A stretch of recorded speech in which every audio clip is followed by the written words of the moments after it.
如果我告诉你，过去10年，你正免费为美国中央情报局执行一项全球监视任务，你觉得我在开玩笑吗？有一款游戏让全球5亿人走上了街头，他们以为自己在抓宝可梦精灵，但2026年，真相终于撕开了伪装。这5亿人在过去10年里，不知不觉地帮某个组织扫描了整个地球。300亿张照片，100万个坐标，甚至是连卫星都照不到的军事死角。而这一切从第1天开始就不只是个游戏。在聊这个游戏之前，我们必须先认识一个人。你今天能用手机导航，能看 3D 街景，几乎都要归功于他 John Hanke。 在硅谷，他被神化为数字地图之父。但梳理他的履历，你会发现一个有趣的现象，他的职业生涯并非始于自家车库，而是始于一个极其神秘的地方——美国国务院。Hanke 毕业后的第一份工作就在外交部，曾被派往缅甸处理极其敏感的外交政策。4年后，他进入了互联网游戏圈，开发了 Meridian 59这款多人线上角色扮演游戏。这看似是一个典型的辞官从商的故事，但奇怪的是，2001年他突然停止开发游戏，转而创办了一家 3D 地图可视化的公司 Keyhole。这名字非常有意思，正是冷战时期美国顶级军事间谍卫星的代号。更耐人寻味的是，这家初创公司刚成立2年，就拿到了一笔非同寻常的注资，投资方是一家叫 In-Q-Tel 的公司。去翻翻它的官网，上面自豪地写着它的使命：为 CIA 识别并引入前沿科技。没错，这是 CIA 官方的风投公司，而这笔投资背后的操盘手就是 In-Q-Tel 的 CEO Gilman Louis。请记住这个名字，等一下他会出现在一个你绝对想不到的地方。由于这笔钱是代表国家影像测绘局投资， Keyhole 的技术随即被投入了伊拉克战场。这可不是我乱说的啊，这可是人家 In-Q-Tel 的官网白纸黑字写着呢。2003年，你在 CNN、ABC、CBS 等新闻里看到的巴格达 3D 地图动态，背后就是 Hanke 和 Keyhole 的技术。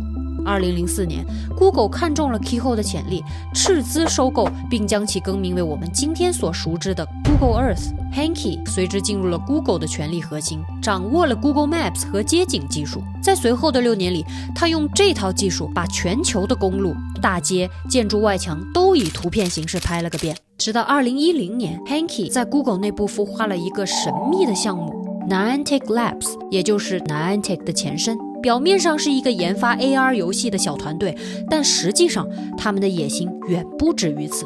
一个拿着 CIA 的钱，用着国防 3D 技术的前外交官，最终转行做了游戏。这一切真的只是为了完成游戏梦想吗？Pokemon Go craze, it's sweeping the nation. Pokemon Go. Pokemon Go. Pokemon Go. 2016年7月 Pokemon Go 横空出世。这款免费的 AR 互动游戏一夜之间席卷了全球，大人、小孩、上班族、学生全都涌上街头，举着手机抓精灵。就在所有人都沉浸在动漫照进现实的感官狂欢时，一场针对全人类生存空间的坐标大收割正披着童年的外衣悄然进行着。因为这款游戏的地图不是虚构的，每一个互动地点都对应真实世界里的地标，公园里的雕像、街角的壁画、社区的公告栏，你要亲自走到那里才能在游戏里与之互动。2019年 Niantic 上线了 Wayfair 系统，表面上这是给高级玩家的特权，让他们自己决定地图里哪个地点可以变成补给站，但在数据专家眼里，这简直是天才的邪恶发明。他把全球玩家变成了义务测绘员和免费核审员，玩家负责跑腿、拍照、确认坐标，甚至连后期核对数据准确性的工作都由玩家互相投票完成。要知道，正常的地图公司要雇成千上万的专业人员去做这项工作，而 Niantic 1分钱都没花，就建立了一个如此深入毛细血管、实时更新的全球地理数据库。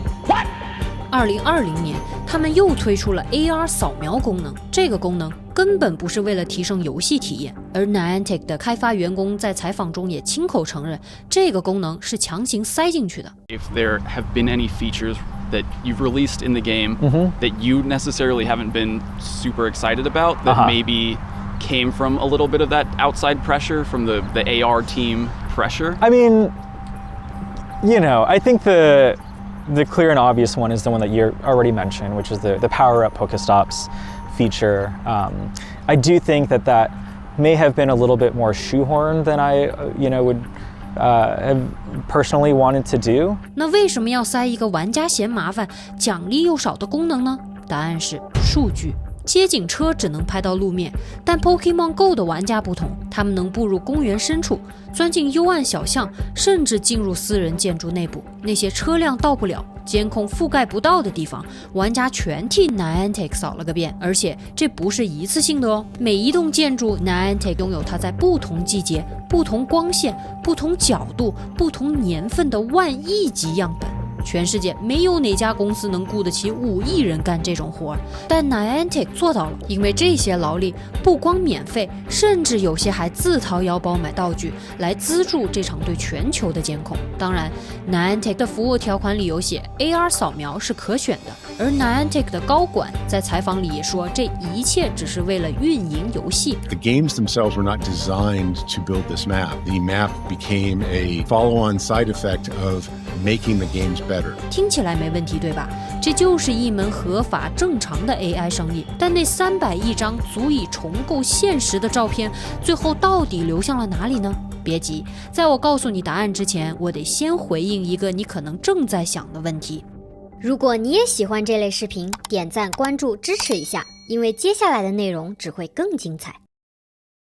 你可能正在想，大公司不都在收集数据吗？ Pokemon Go 又不是第一个收集数据的。 Tesla 每一辆车都是移动摄影机， Amazon 的 Ring 门铃24小时录像， Roomba 每次清洁都在扫描你家平面图， Apple Vision Pro 你一戴上就在扫描周围的空间。如果这些都没人说什么， Pokemon Go 怎么就成了问题呢？我告诉你，这里有一个细思极恐的区别。Roomba、Apple Vision Pro、Tesla、可视门铃，这些都是你自己选择的产品，你签了协议换取了便利，但 Pokemon Go 扫描的是全人类的生存空间，它动用的可是5亿个会走路的摄像头。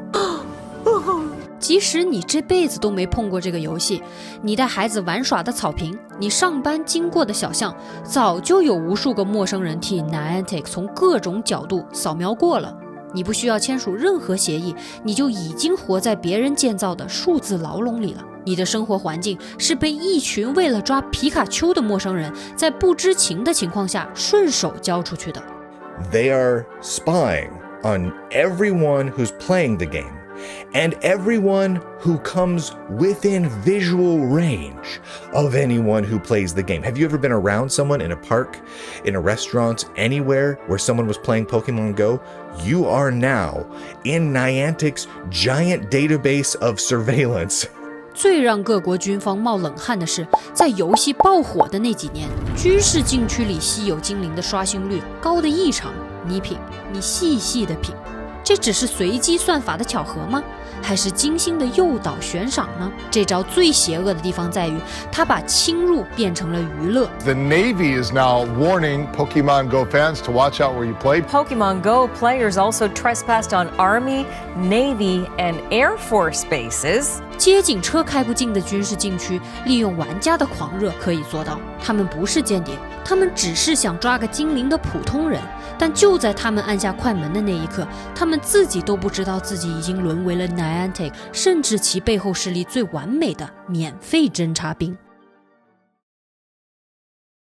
到这里，你可能觉得这些只是巧合，但在2016年，有一个叫 Brian Landuke 的科技记者，在没有任何人察觉的时候，就已经闻到了危险的味道。他在 Pokemon Go 上线后的第1个月，就发布了一篇震动业内的文章。他在文章中指出了一个关键线索，就是我们前面提到的 Gilman Louis。这个人的背景可远远不止投资人这么简单，他是唯一一个同时获得过 CIA 机构硬性奖和局长荣誉奖的民间人士，这是美国情报界能授予平民的最高荣誉。就是这样一位带着情报界最高勋章，主导了 Keyhole 投资的重量级人物，竟然在2016年2月，也就是游戏全球发布的前夕，悄无声息地空降到了 Niantic 的董事会。一个手握顶级情报资源、经手过100亿项目的男人，放着大好的金融生意不做，为什么要亲自下场坐进一家游戏公司的董事会呢？这看起来完全不像是商业扩张，更像是一位高级指挥官